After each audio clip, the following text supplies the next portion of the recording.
We have a crisis in the world, tremendous crisis, and also crisis in our consciousness, in us. I see the urgency of change, radical revolution, mutation in the mind. I see it. It is necessary. There is complete quietness of the mind, and that which is silent has vast space. Only then that which is nameless comes into being.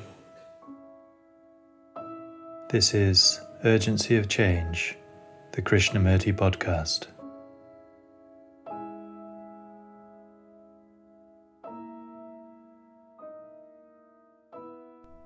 Disorder implies conflict. Conflict in our behaviour, conflict outwardly, conflict between nationalities, between classes, between vested interests, religiously or in business. So that is our life, great disorder. Hello and welcome to episode 229 of Urgency of Change. Each episode of the Krishnamurti podcast features carefully selected extracts from the archives. The aim is to represent different aspects of Krishnamurti's radical approach to many of the issues and questions we all face in our lives. This week's theme is disorder. Upcoming themes are questioning, progress, and cooperation. This is a podcast from Krishnamurti Foundation Trust, based at Brockwood Park in the UK, which is also home to the Krishnamurti Centre. The centre offers a variety of group retreats from February to December, including for young adults. We have 3 upcoming young adult retreats in April, May and June 2024. For a limited period, as a special promotion, we are offering 1 night free for these retreats, subject to availability. Please see the episode notes for more information and how to book. You can also find our regular Krishnamurti quotes and videos on Instagram, TikTok and Facebook at Krishnamurti Foundation Trust. If you enjoy the podcast, please leave a review or rating on your podcast app. This helps our visibility. This week's episode on disorder has 4 sections. This first extract is from Krishnamurti's first talk in New York 1974 and is titled Disorder is Spreading Across the World. First, let us consider the disorder in which we live. This disorder is spreading throughout the world, outwardly.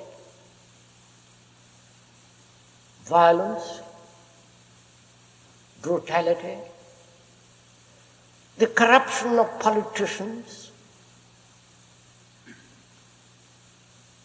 the division between the artist, the businessman, and the politician and the priest, the fragmentation of the world into nationalities, and therefore conflicts, wars, as one of the reasons.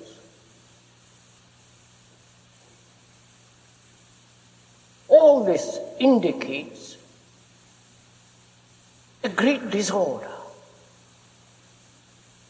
economic, social, religious, and philosophical. And the disorder that unfortunately the gurus bring into this country.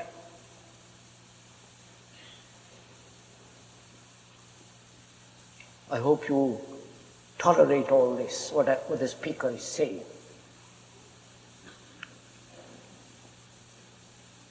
Don't get irritated or angry with the speaker,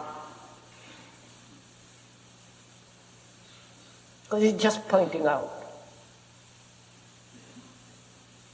He's putting the map of this extraordinary disorder in front of you.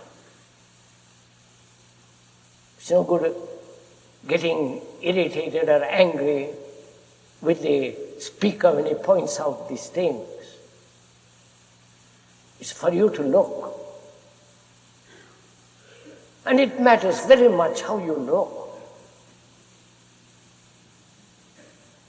if you look as a Christian, you will not see the whole map, or a Hindu, or a Buddhist, or some kind of sectarian idiocy.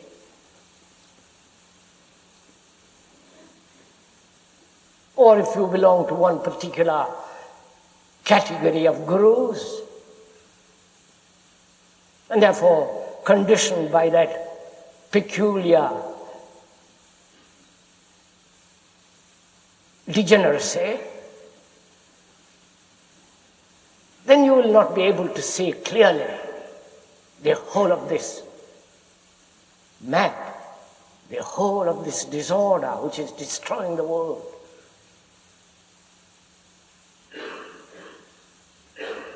So if you want to look at that map of disorder, you have first to be free to observe, not bring your opinions and your judgments and your evaluations of what should be and what should not be, your favorite politicians and so on, or your favorite gurus.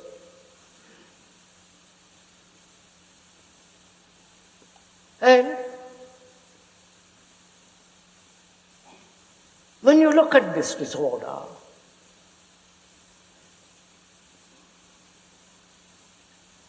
and also to look at one's own life, which is also disorderly, we mean by that word disorder contradiction.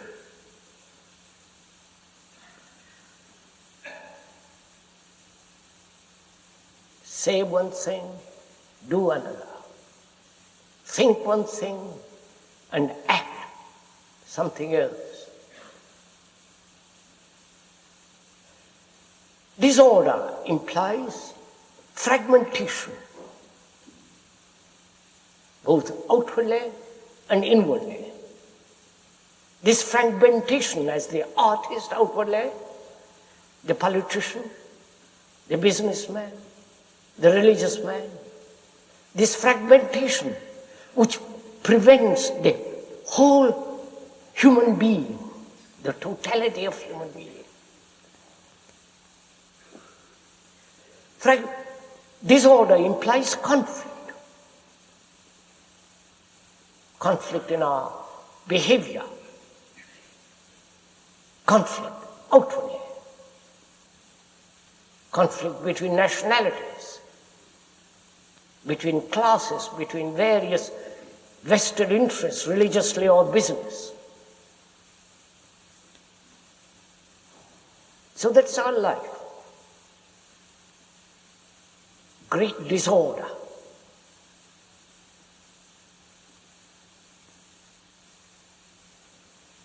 You know what? This is a description of the actual state of affairs in the world. Whether you go to India, or to Europe, or come to this country,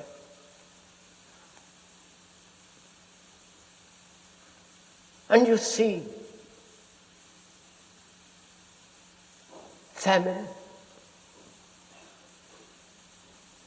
despair, degeneracy, the old traditions that are destroying. And when you come to this country, where there is so much energy,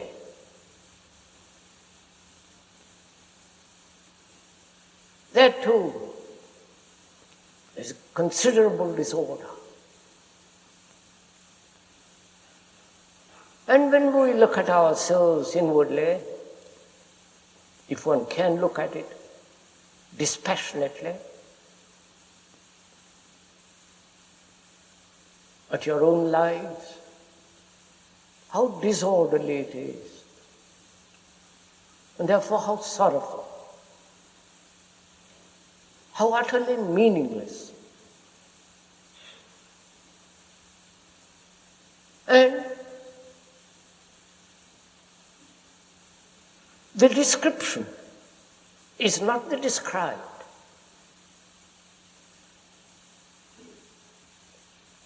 The description has no meaning.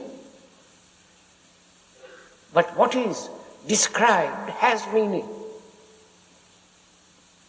You may disagree with the description. You may use different words, give different explanations, come to different conclusions. But the description is not the described. The word is not the thing. And so one must be very aware that we're not caught in words or in the description and explanation, but actually observe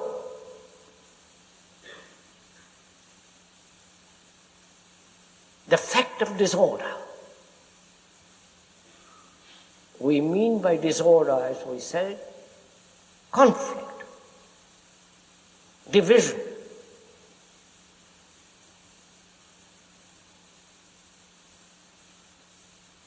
conflict in behavior, conflict in our thinking, fragmentation of our lives. All that breeds disorder. The source of disorder, the origin of disorder, is this self-centered, egotistic attitude towards the world. Me first and you second. Our colossal selfishness.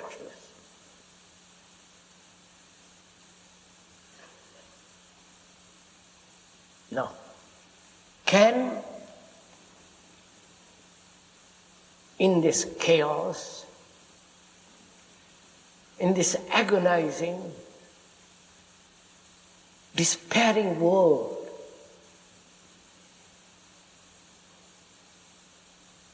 can there be order? Can we, as human beings, you as a human being, observing all this, can you bring order out of disorder? Or order comes naturally without effort when you understand or when you observe the disorder. Please understand my question. To us, order is generally a pattern to be followed. Pattern established by the religions or by some moralist or by some philosophy, and conformity to that pattern is generally called order.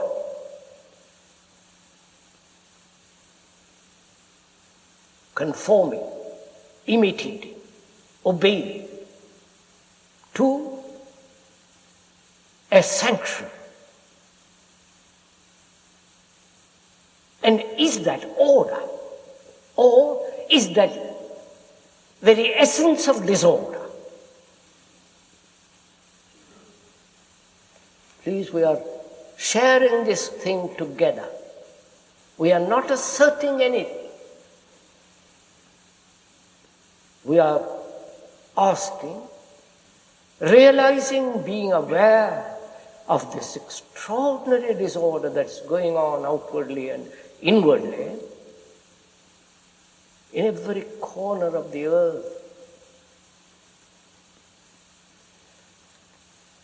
Some weeks ago, I was in India, in a little valley, unknown. There are no tourists, fortunately, there. It's a quiet valley, beautiful. restful, full of ancient rocks. And two villagers were passing by, uneducated, illiterate, and they were quarreling, ready to fight and destroy each other about a piece of earth. And this disorder seems to exist in every corner of our heart and our mind.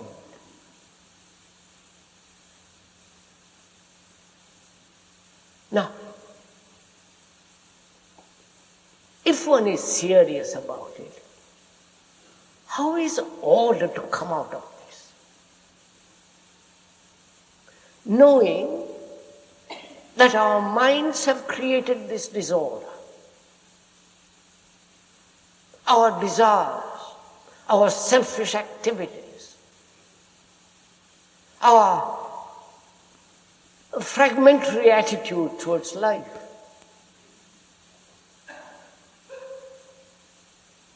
How is order to come out of it?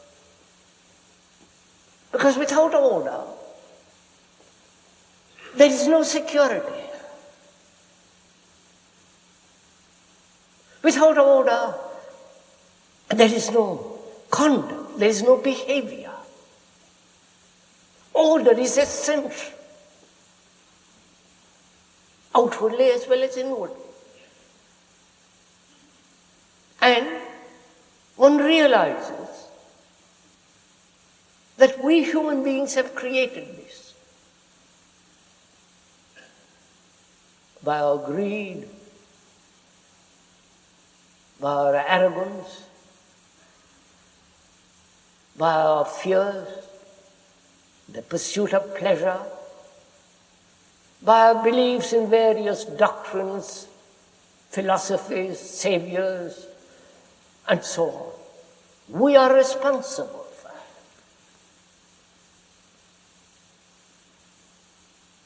it. And being responsible, and therefore serious, what is one to do? How is it possible to bring this order, which is not conformity,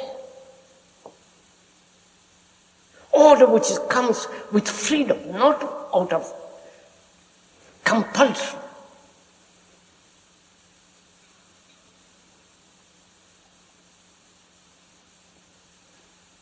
Therefore, what matters is how you look at disorder, how you observe disorder, how you listen to the noise of disorder. Is the observer who is looking at this disorder different from the disorder? You understand my question? That is, the observer who looks at the disorder about him and also in him, is the observer different from the thing observed? Please, this is really serious. Let's take time over it. Because if I may point this out, unless you understand this basic principle, we shall live always in contradiction, in opposition, in conflict. That is, I see around me wars, mothers, wives crying out of the wars, the division of the rich and the poor, the injustice, the falseness of behaviour of the politicians and so on. I see this colossal mess and confusion around me. I'm not exaggerating. This is an actual fact that's going on. And also one observes in oneself the contradiction, the poses, the hypocrisy, the vanities, the arrogance, the competition, the utter lack of love, sensitivity, callousness, constant struggle. How does one look at this? Is the observer who is looking at it different from the thing he observes? You understand, please, my question? Because if the observer is different from the thing observed, then there is opposition. Then there is a division between the observer and the observed, between the thinker and the thought, between the experiencer and the experienced. Therefore, there is opposition, division, and therefore conflict. Do you look at it that way? Are you different from the thing you observe, which is disorder? Or the observer is the observed? The observer who is himself in disorder. Therefore, he is not different from the disorder which he is observing. After all, this mind, a human mind, with all its cunning, with all its capabilities, with extraordinary capacities, has created this mess.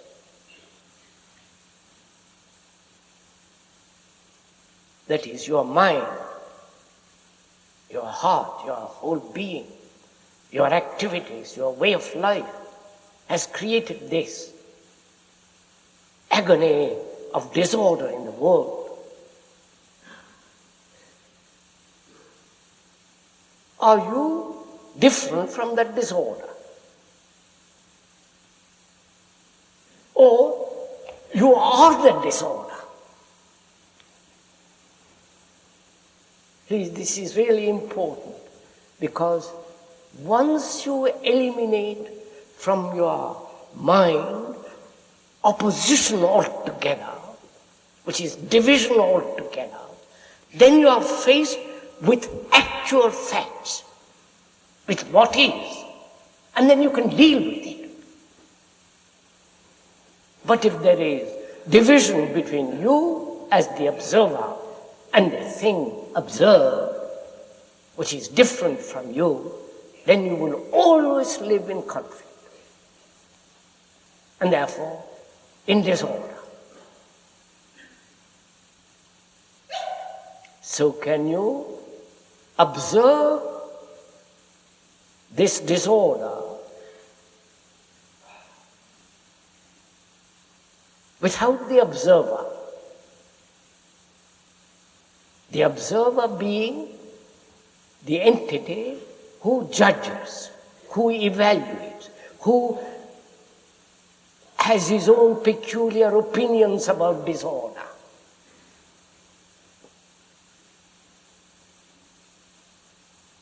Can you look at this problem of disorder, which we have explained clearly what we mean by disorder?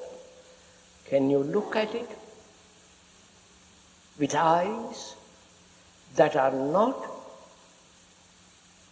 burdened with the past conclusions, opinions, judgments, evaluations? Who is the observer? You understand? This requires great attention. This requires an awareness of not only of what is happening outwardly, but also inwardly, and the reactions that arise, to be aware of all that, which is the very essence of disorder. Because your opinion is different from another. Your judgment, your evaluations, your hopes, fears, your ambitions. And can we look at this disorder not as an outsider looking in, but the very observer is the disorder, because he has created this. Then what takes place? You understand my question? Are we sharing this together?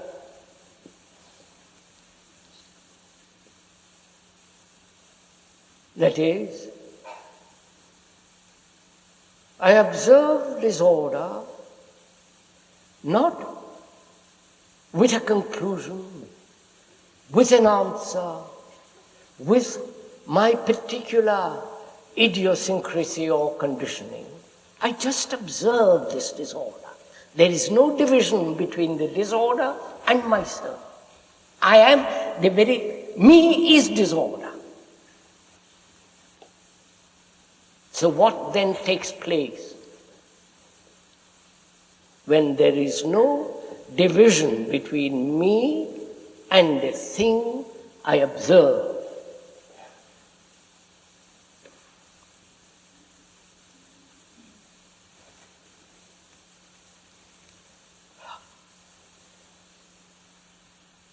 I hope we are taking the journey together.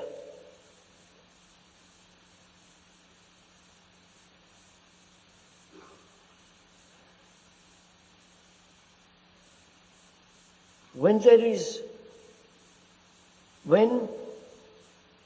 the I am disorder, not that there is disorder outside of me,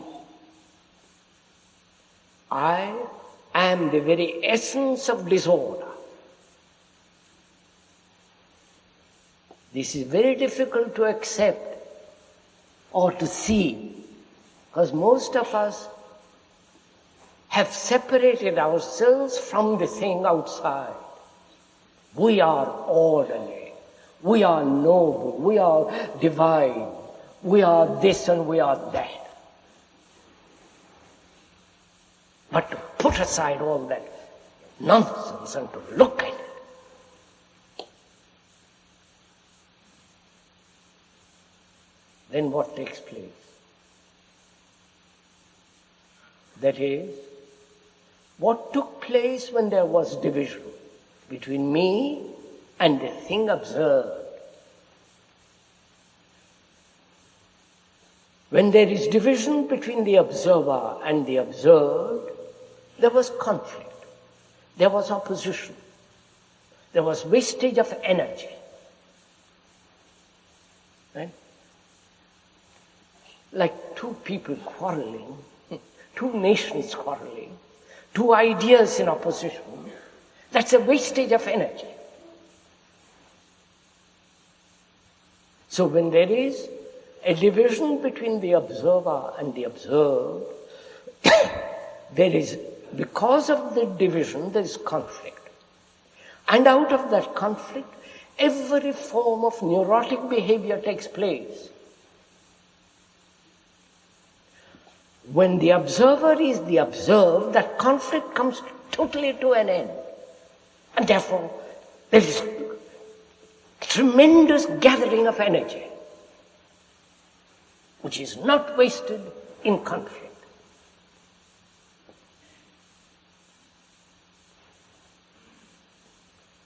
May I go on? Are we together in this? Because unless you understand this basic reality, and it is reality, whether you like it or not, but if you don't like it, it's good for you to hear it. Because nobody will tell you these things. They've all got philosophies. They've all got conclusions.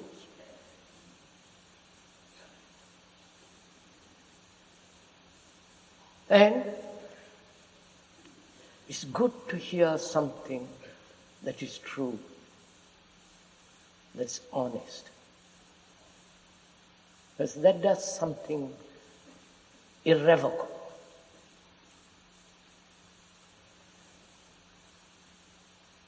The wastage of energy has gone into conflict when there is division between Israel and the Arabs, between the Hindus and the Muslims, between the Christians among their various sects, Baptists, and all that business. So wherever there is division, there must be conflict. And in that conflict, every form of neurotic behavior takes place. Escape from conflict is a neurotic behavior. Whether you escape from conflict through churches, rituals, and all the rest of it, or take a drink, or go to take drugs and escape through sex and all that, that is all neurotic behavior.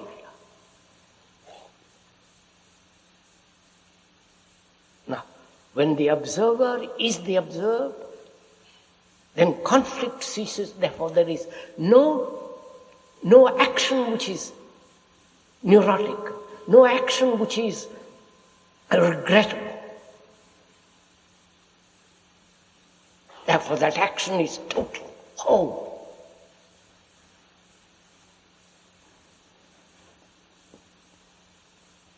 So,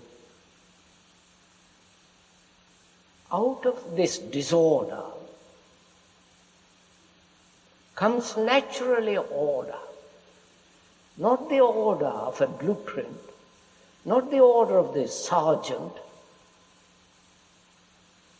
not the order of a society which is so utterly immoral as our society is, but an order that is flowering,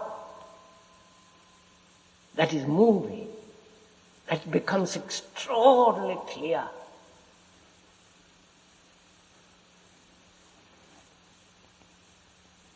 This you have to not understand it tomorrow, you have to understand it now, as you're sitting there. Don't say to yourself, if I may tell you, I'll think about this. It's not a good idea, but I haven't time now. I'll think about it when I'm quiet. You are quiet now. There is no future. There is only now. You have to see this now. And when you see it clearly, then out of that clarity blossoms order. And that order has a great sense of austerity, great sense of beauty. It is not a thing put together by thought.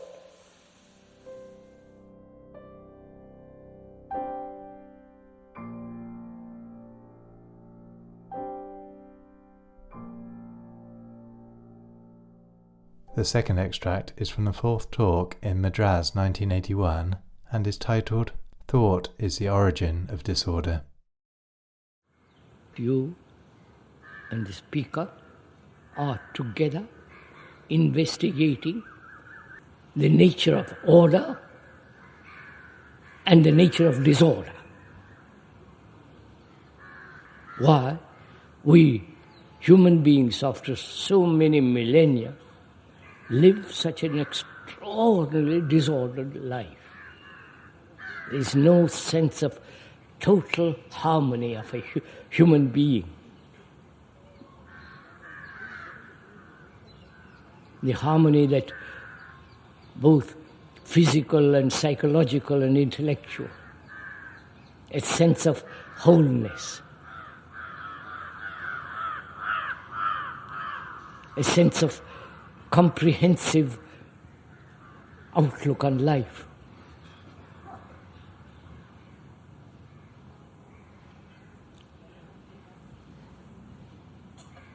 In inquiring into what is order and disorder,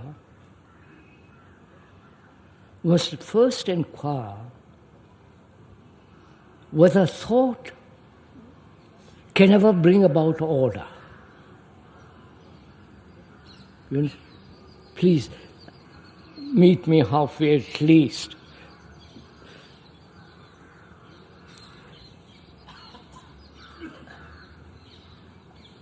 Has thought created disorder?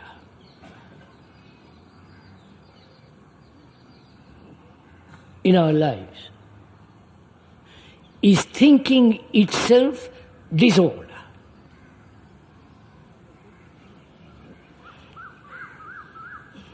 In a country like this part of the world, there is extraordinary disorder. Politically, religiously, in every direction there is disorder. Thing is coming to pieces, disintegrating. And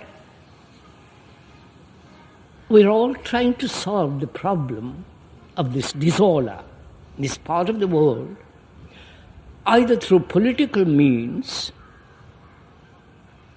or military means, or go back to tradition, where you accept authority, follow certain rules, be disciplined, and so on. Now, can the politicians, the economists, the business people can solve this problem of disorder? Or one must ask this question whether thought which is being exercised as the intellect, which wants the order, you follow? Everybody wants order in their own life, in their house, in their environment. One wants everything to run properly. And we are exercising thought as a means to bring about order. I'm sure you're aware of all this. Perhaps you're not aware of it. You probably have never put this question to yourself, which is whether thought, that is thinking, which is the operation of the intellect, reason, logic, discernment, all that's part of the intellect, whether the exercise of that intellect with its thought is going to bring order in the world, in the human relationship. You follow my...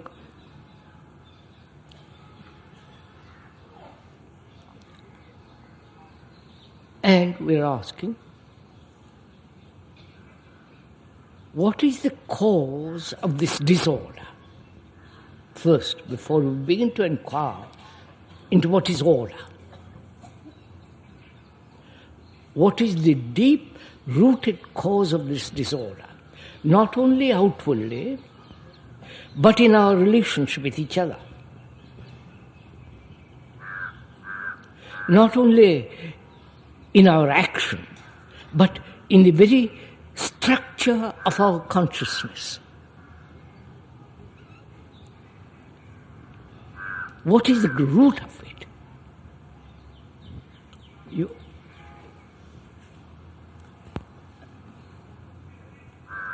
Are you interested in all this?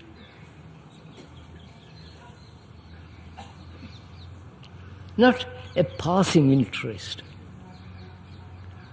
not a weekend interest, but a demand, a deep challenge to yourself why human beings live so disorderly in their action, in their primarily in their relationship. And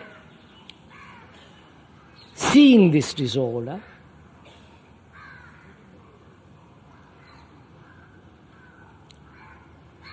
if you are a religious person, religious in the ordinary sense of that word, you escape from that disorder into some fanciful godly worship or ungodly worship. Go off to some temple, shave your head. You know what's happening in this country. And also in the other parts of the world.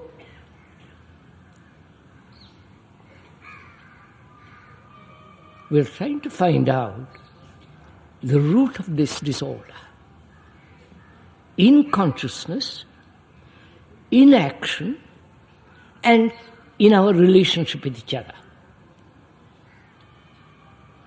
We're trying to find out the root of it. Not trim the branches of disorder, but go into it so that the very exploration brings its own understanding and therefore its clarity. That is the purpose or the intention of exploring, investigating. In the very movement of investigation, clarity comes, and that clarity clears disorder. Which means you cannot investigate intellectually, verbally, but investigate with one's life, the life that one leads. And for that you need energy. And that energy is dissipated if you are escaping from the question, which is why human beings throughout the world live in such chaotic disorder.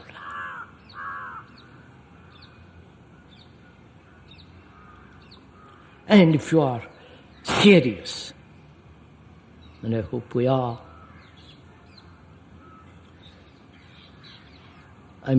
one means by seriousness being committed to the investigation, giving your energy, your interest, your observation, your skepticism, your vitality to find out.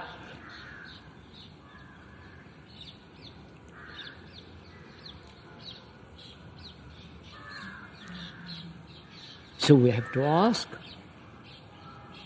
is all this confusion, disorder, conformity, imitation, which is part of disorder, and the disorder called in our relationship, is all that based on thinking, is thought responsible for this disorder?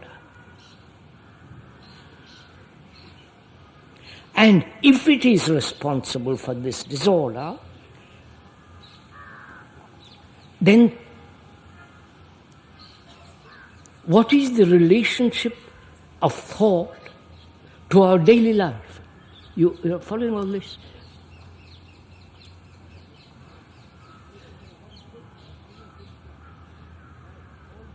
It's no good looking at me.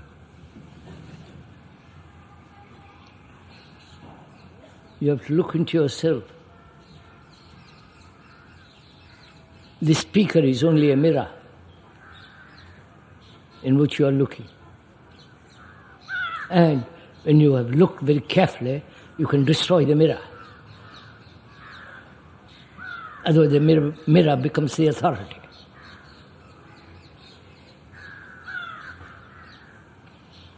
As we said, thought, the very whole process of thinking, is the result of knowledge, experience, knowledge, memory, and action. So thought is always limited. That one has to see it completely, not just verbally. That thought, whatever it does, either in the technological world or in the investigative process of skeptical exploration, which is essentially the action of religion. For that you need energy, vitality. And if thought is the origin of this disorder, we're not saying it is, we're going to find out. And as thought is limited, right? Because thought is born of experience, and knowledge can never be complete, never.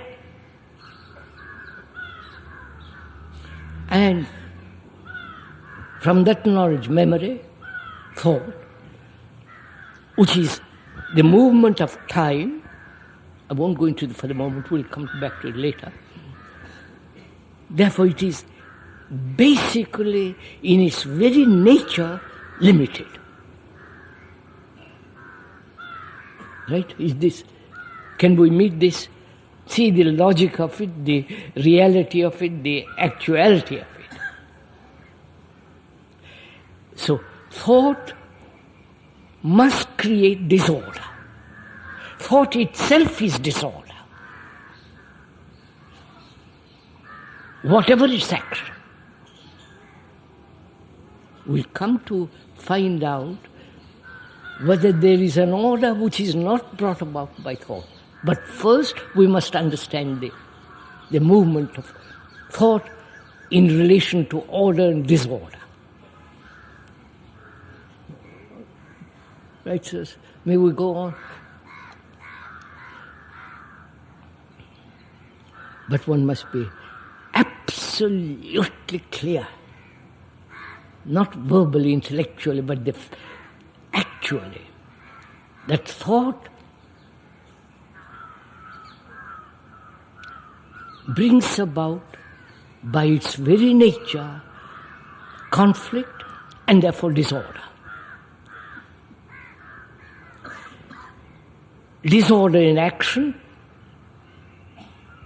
because action is based on thought, which is the result of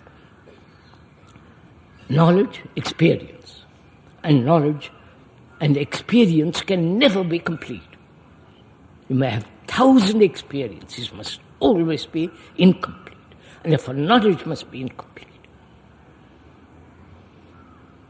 And thought with its action must create disorder. That is the basis of what we are investigating.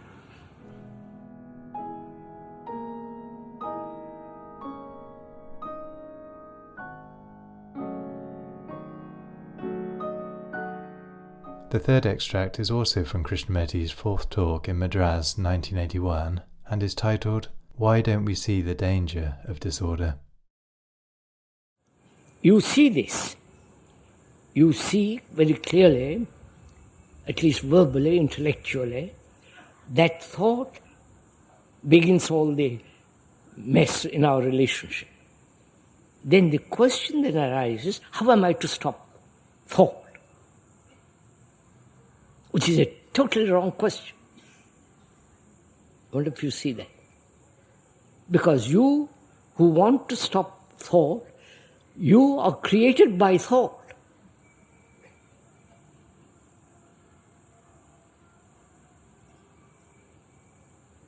I wonder if you see, right?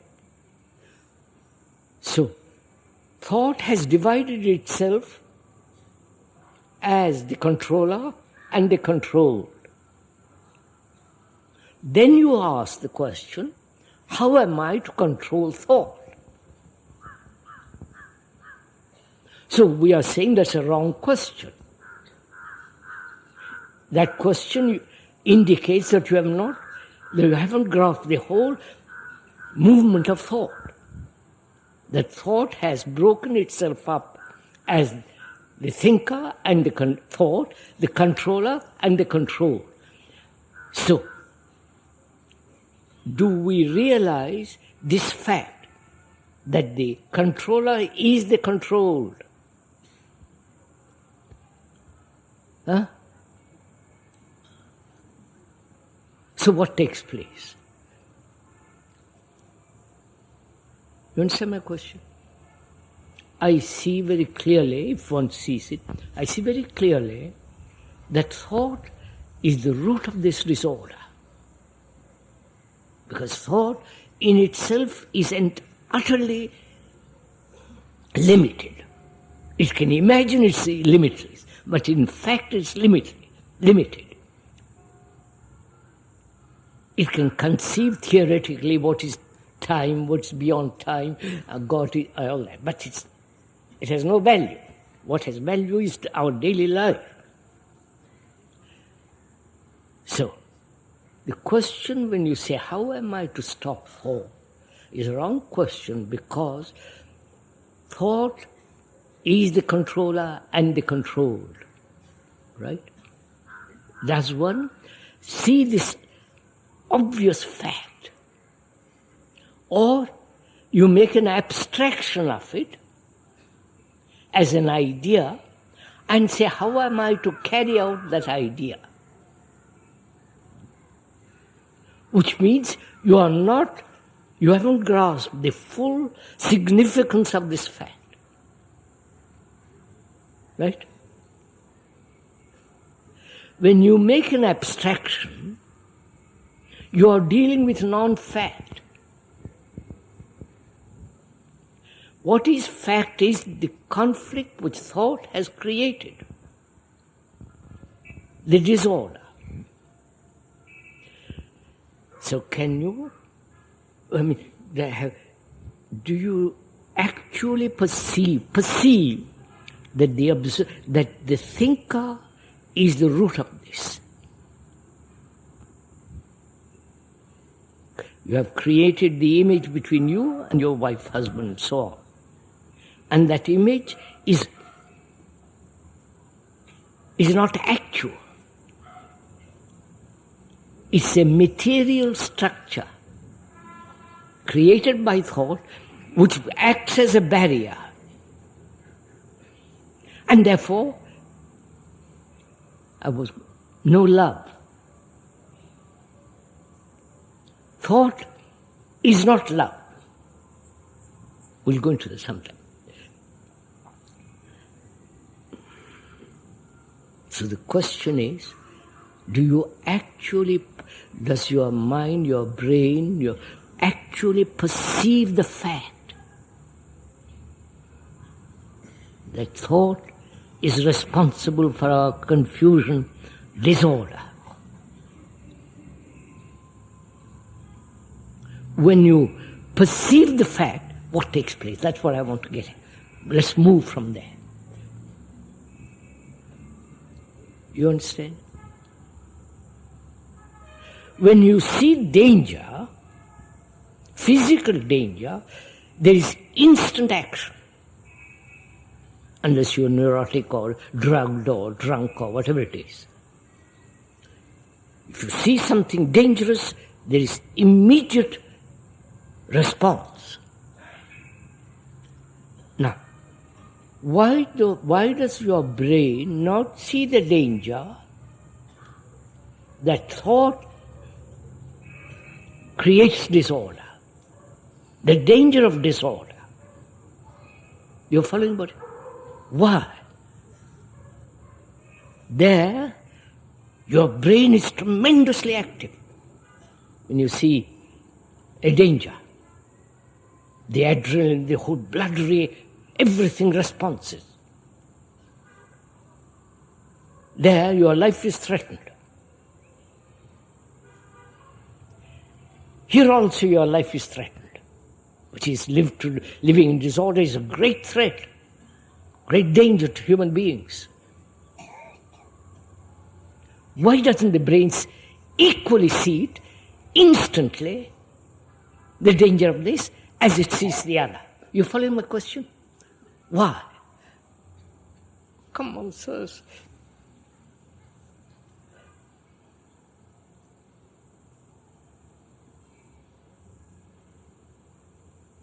Why do we not see to live in disorder is the greatest danger?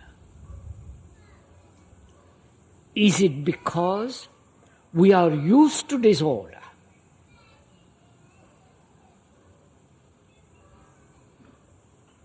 Please don't accept what the speaker is saying. We are accustomed to disorder.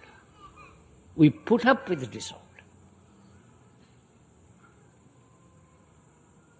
We haven't the energy to create all. Which all means what? Please go into your brain, look at it, please. Laziness, indifference, lack of aesthetic appreciation of that which is beautiful.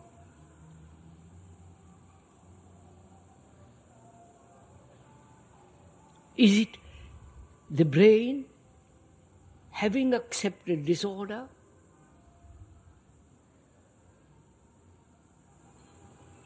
disregards it, is indifferent to it, and so therefore, what happens to the brain that has created disorder, thought which has created disorder, and accepts it?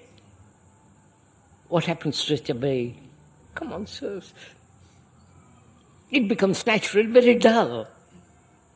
When you accept anything, it must be, right? When you accept your relationship with another, which is essentially conflict, when you accept it, you have accepted something which is disorderly, unaesthetic, immoral. So what happens? Your life becomes mediocre, dull, and sit there and just listen to some rubbish. So, listening to all this, is there order now in your life? Not tomorrow, immediately. Because you see the danger. I wonder if you see this. You understand what I mean? You act instantly to this danger, physical danger. And here you don't act because, for various reasons. A brain that's awake, alert, sees the danger of disorder, which means what? The brain, with its thought, has created this disorder. So the brain sees the danger of it, and the brain acts because it must have security, safety. You understand all this? Now, is your brain active in that sense, which is never accepting anything Therefore, questioning, asking, looking.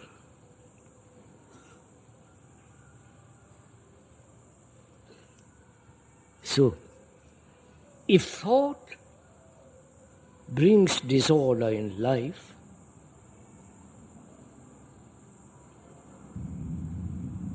then what is order? Can there be order without the movement of thought? Please, sir, this is a real meditation, you understand? We are meditating now. When we are inquiring into order and disorder, your whole brain is active. There's no sluggish part in it. That means your whole brain is alert, not caught in a particular groove.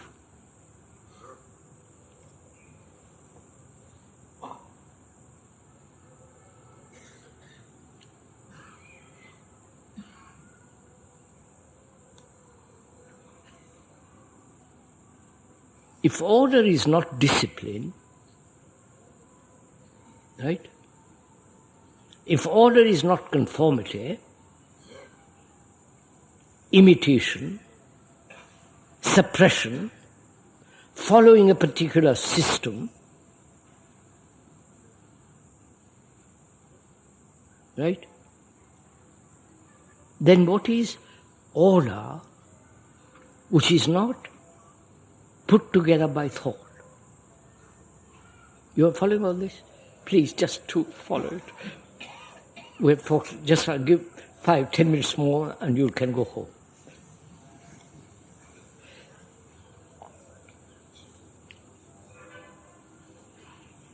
What is order which is not put together by thought? See the beauty of the question first serves. You understand? Is there such order? The universe, the heavens, the stars, sunrise and sunsetting, that is in total order.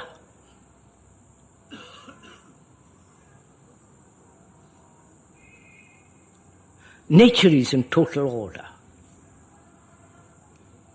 That's nature, which is the hills, the rivers, birds, tigers, nature, the trees, that is in total order. It's only when man interferes with it, there is disorder.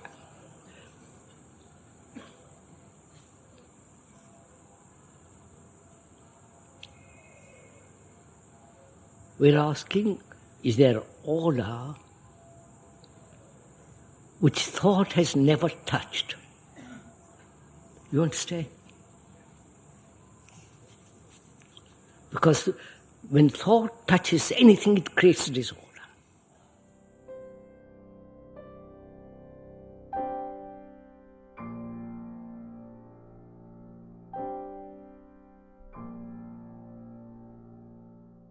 The final extract in this episode is from the 6th talk in Bombay 1982, titled Total Perception of Disorder.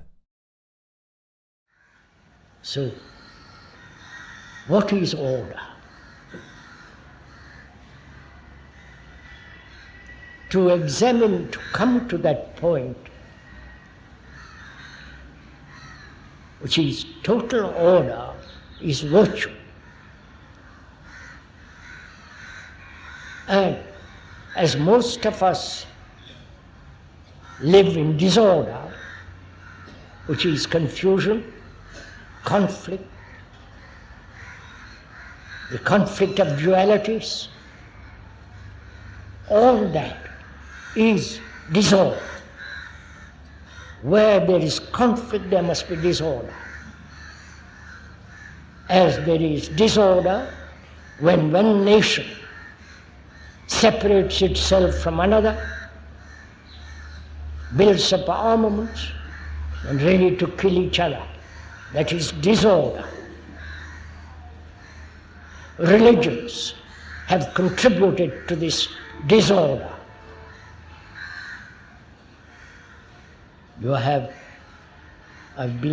has been told there are about 300,000 gods in this country.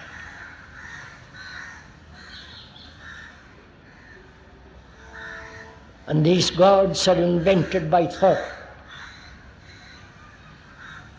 And each worshipper is against the other worshipper. So religion, with their separative, authoritarian, traditional pursuit,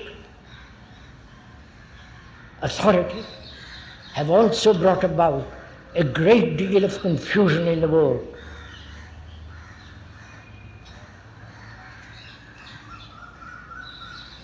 These are facts. It's not the speaker's opinion or judgment. This is what is actually going on. The insistence on the part of the Christian Western world of a Savior, faith, and on the Eastern world, the Islamic world, the Hindu world, and the Buddhist world, each pursuing, maintaining, sustaining, nourishing their separative ways. So, there is not only economic disorder, national disorder, but also there is disorder in ourselves. As we said, conflict, contradiction is the essence of disorder. We never see what is, but we're always trying to transform what is into what should be. That is duality.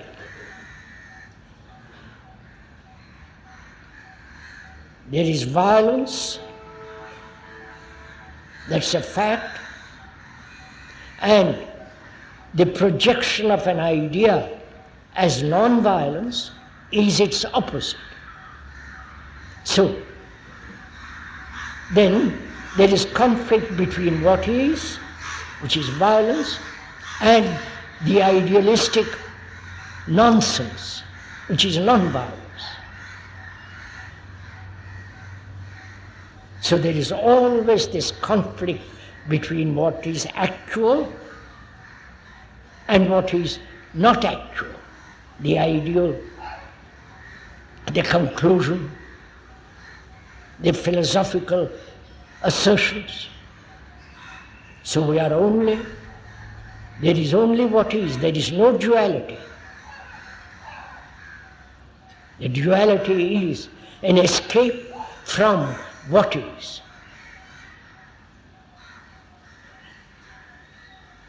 And what contributes to disorder.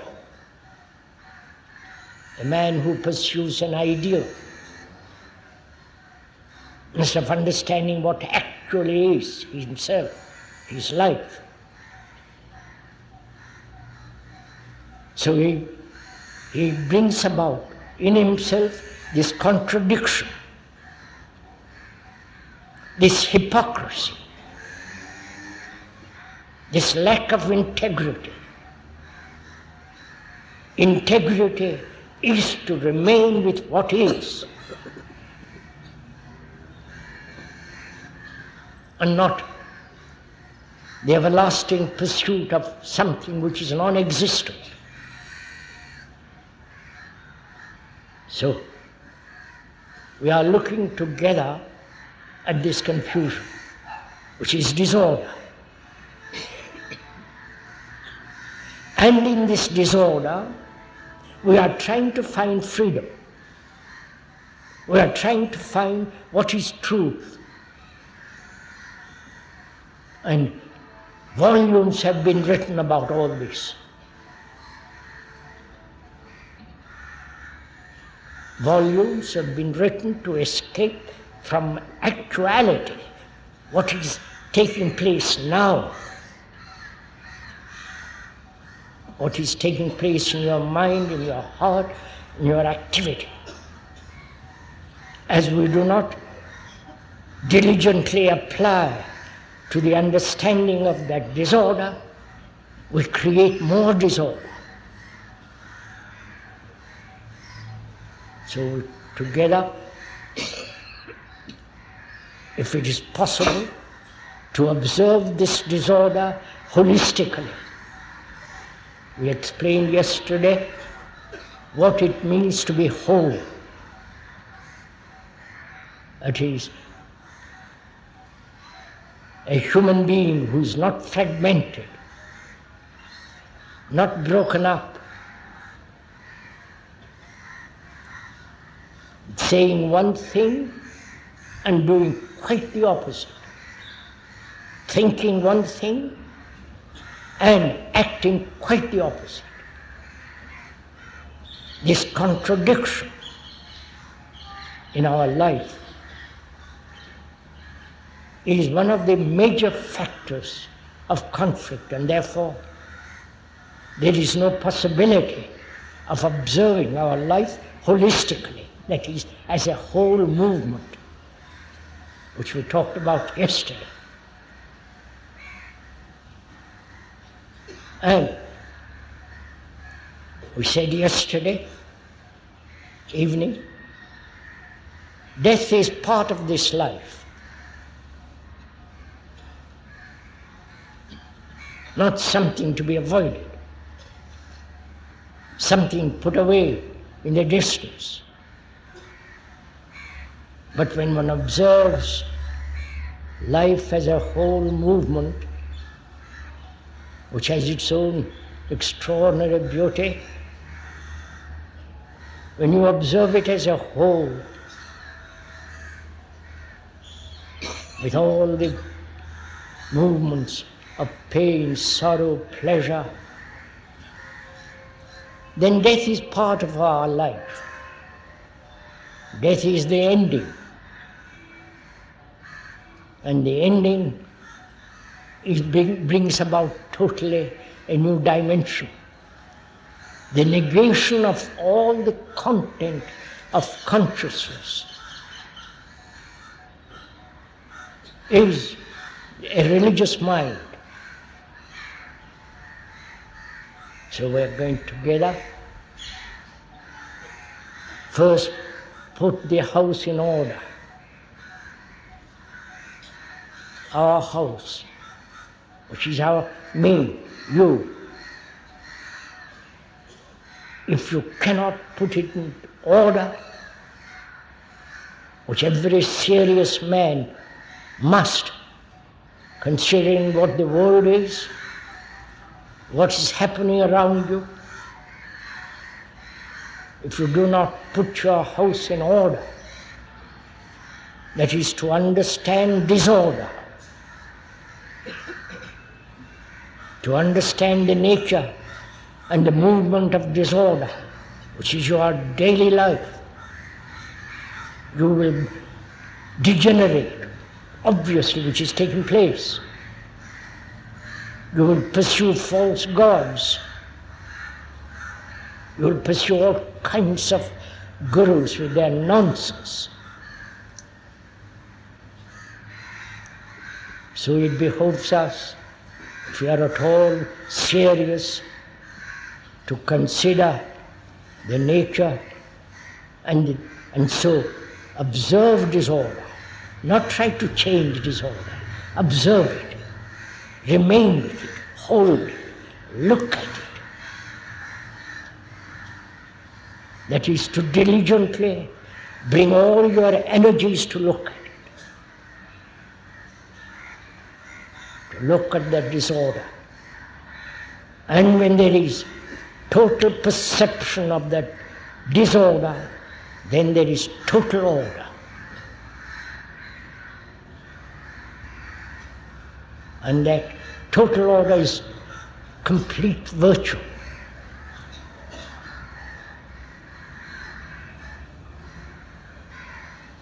One hopes that we are following each other. We're not merely listen to a series of ideas, words. We are examining our own minds and our own hearts.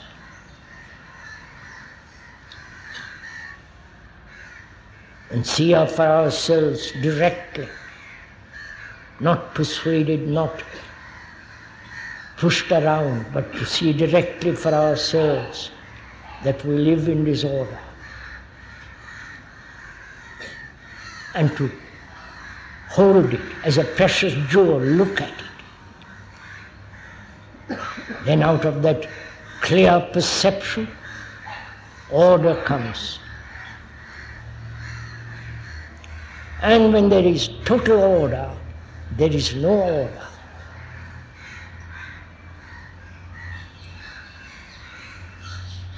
I don't think you understand this. I'll leave it there for the moment.